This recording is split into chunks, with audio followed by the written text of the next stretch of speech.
This is Democracy Now!, democracynow.org, the War and Peace Report. I'm Amy Goodman with Juan Gonzalez. The number. How much is Trump pocketing off the presidency? That's the headline of an exhaustive new investigation published by the New Yorker magazine. In the piece, journalist David Kirkpatrick writes, quote, many payments now flowing to Trump, his wife, and his children and their spouses would be unimaginable without his presidencies.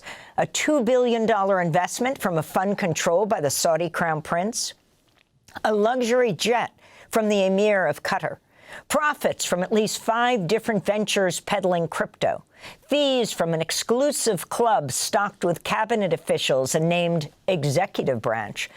In March, Forbes estimated that Trump's net worth had more than doubled over a year to $5 billion.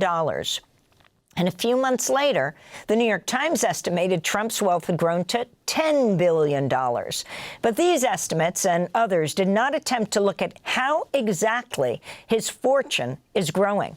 David Kirkpatrick writes, quote, although the notion that Trump is making colossal sums off the presidency has become commonplace, nobody could tell me how much he's made. I decided to attempt to tally up just how much Trump and his immediate family have pocketed off his time in the White House, unquote. Well, David Kirkpatrick joins us now in our New York studio. Welcome to Democracy Now! It's great to have you with us. Explain how you arrived at the number and what is the period of time that he has made this money?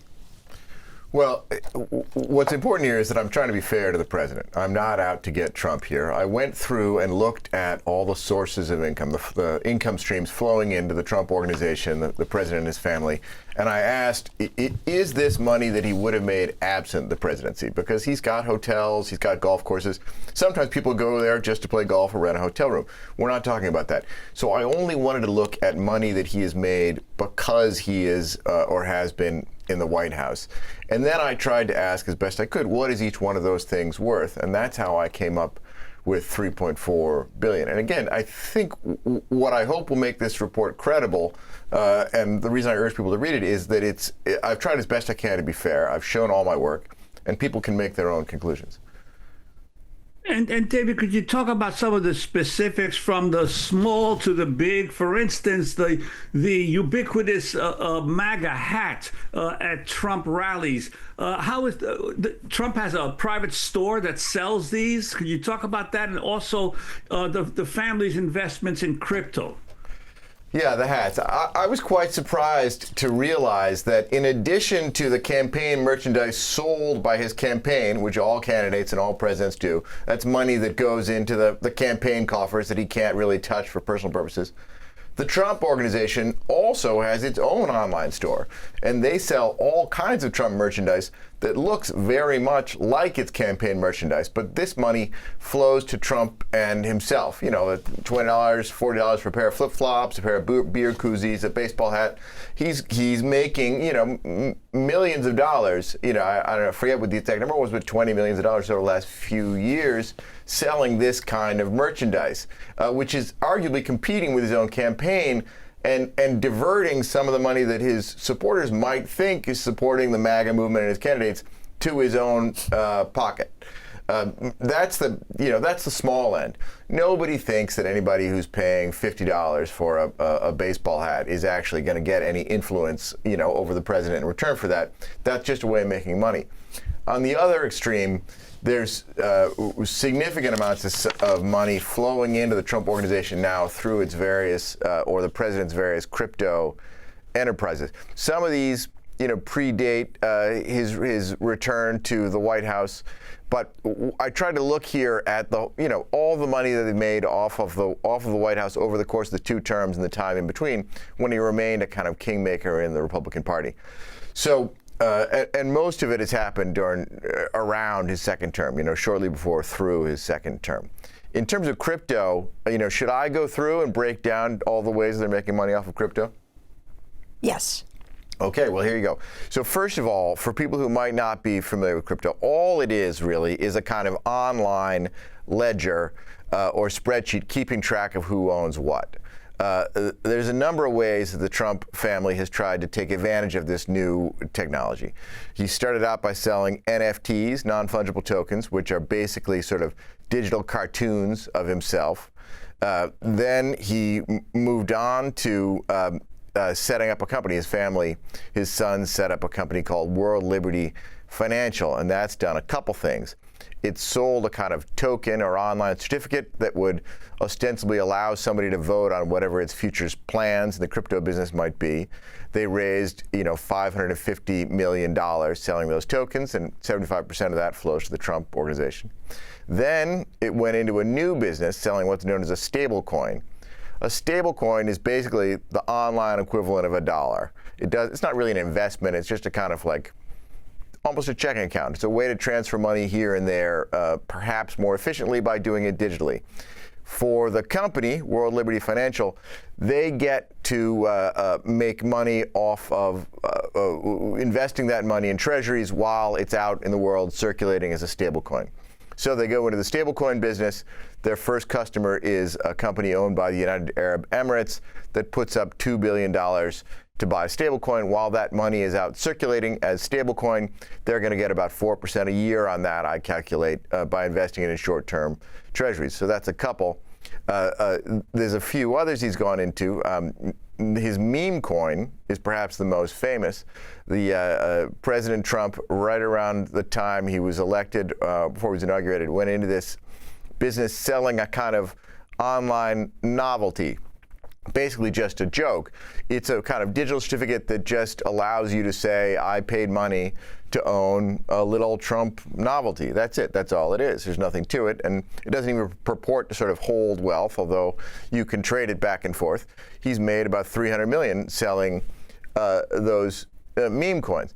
And the last thing is a little bit of kind of a financial engineering that his company, Trump Media and Technology Group, a publicly traded company of which he's the chairman, a little bit of financial engineering that company has done. Now, that is the company that owns Truth Social. Truth Social is a very small online, platform, social media platform. It doesn't have much revenue, maybe $1 million a quarter. It's never really made a profit. It doesn't have much chance of ever making a profit. And yet the stock that owns it, Trump Media and Technology Group, trades at a kind of surprisingly high price. And people on Wall Street consider it a meme stock. It trades basically on how people feel about President Trump. And in the last couple months, really in June, that company has done a remarkable thing, which is they've issued new shares of stock. They've sold the stock at their inflated meme coin price, and they've taken that money and they've bought Bitcoin. They've also done the same thing to try to stockpile some cash, but they bought about $2.3 or $2.4 billion worth of Bitcoin, and they've stockpiled about $760 million worth of cash. So in the end of the last quarter, they said, look, we've got $3.1 billion of liquid assets on our books. So I calculate that since President Trump owns 42% of that company, he has an ownership interest in that $3.1 billion. So as I was doing this reporting over the last few months, my calculation of their net worth, of his net worth, bumped by, I shouldn't say his net worth, of the amount of money he's made off the presidency, jumped up by $1 billion. Other members of the family, for instance, Jared Kushner and his daughter, in terms of the investments by foreign governments, sovereign funds in them, and what that looks like? I think you're thinking about Jared Kushner's private equity firm.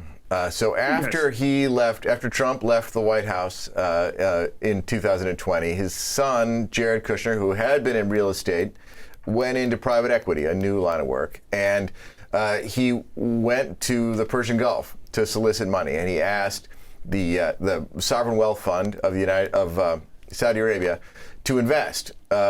Their panel of advisors said this is a mistake. He doesn't have a track record in private equity, only real estate.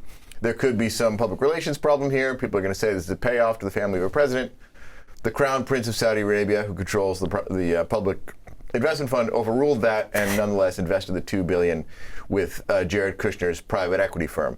Since then, he's accumulated as much as $4.8 billion in assets under management, almost all of it from foreign sources, quite a bit of it also from the United Arab Emirates and Qatar. Under standard private equity terms, he would get 2% a year of that money as asset management fees. With Saudi Arabia, it's a little bit lower. But that is also, I'm counting, as money flowing into the Trump family coffers as a result of their time in the White House. Can you tell us, David, about the family? I mean, in the first term, many of them were advisors to President Trump. They were in the White House. They would have to deal with ethics rules. We don't see that right now. So I'm wondering how the family business has changed from the first term to the second term. And I also wanted to ask you about, for example, President Trump says he struck a trade agreement with Vietnam.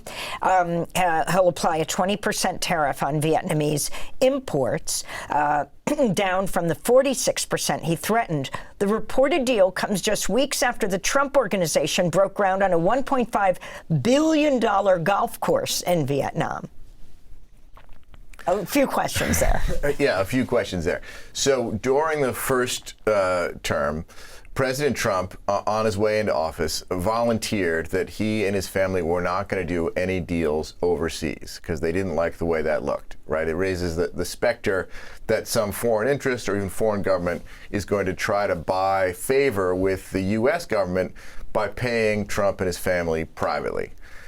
During the second term, the family has said, we're not going to do that anymore. We're no longer going to abstain from those deals.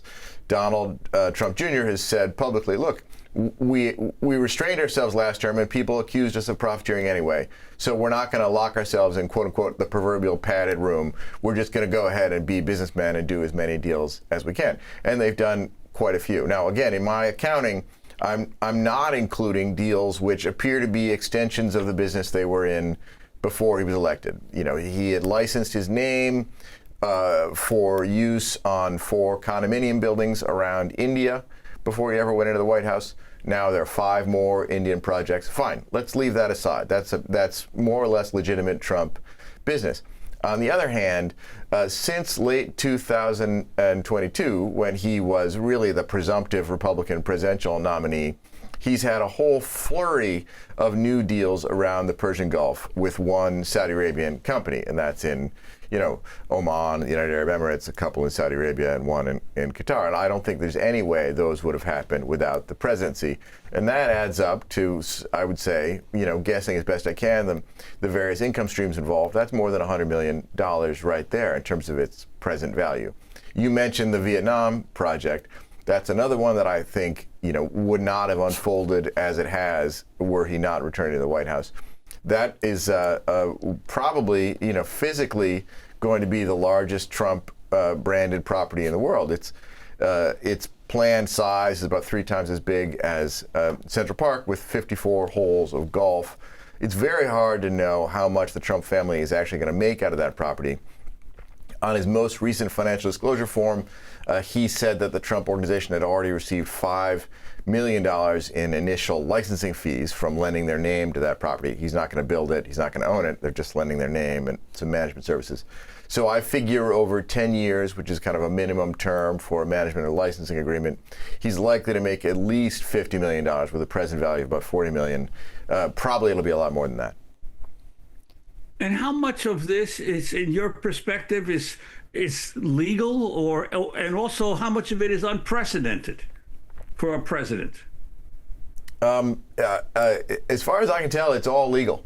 I don't have any evidence of a quid pro quo. I don't have any evidence of a specific instance where he has explicitly sold a public favor for personal profit.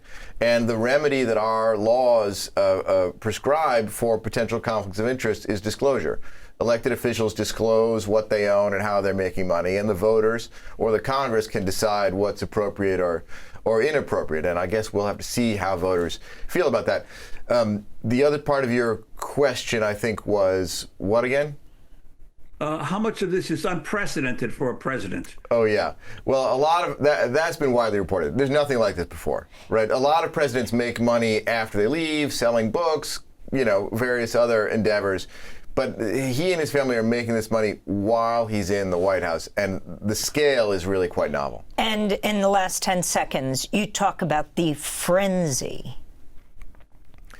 Well, that's right. What really surprised me about all this is just how fast they're making this money. They seem to turn down no opportunity. And that's what makes the questions about a conflict of interest all the more pressing, because I feel like when they are so evidently zealous, so eager to make money, it really sharpens the question of what a buyer, so to speak, might be getting for that. David Kirkpatrick, I want to thank you so much for being with us, reporter with The New Yorker. We'll link to your piece, The Number. How much is Trump pocketing off the presidency? Thanks for watching Democracy Now! On YouTube. Subscribe to the channel and turn on notifications to make sure you never miss a video. And for more of our audience-supported journalism, go to democracynow.org, where you can download our news app, sign up for our newsletter, subscribe to the daily podcast, and so much more.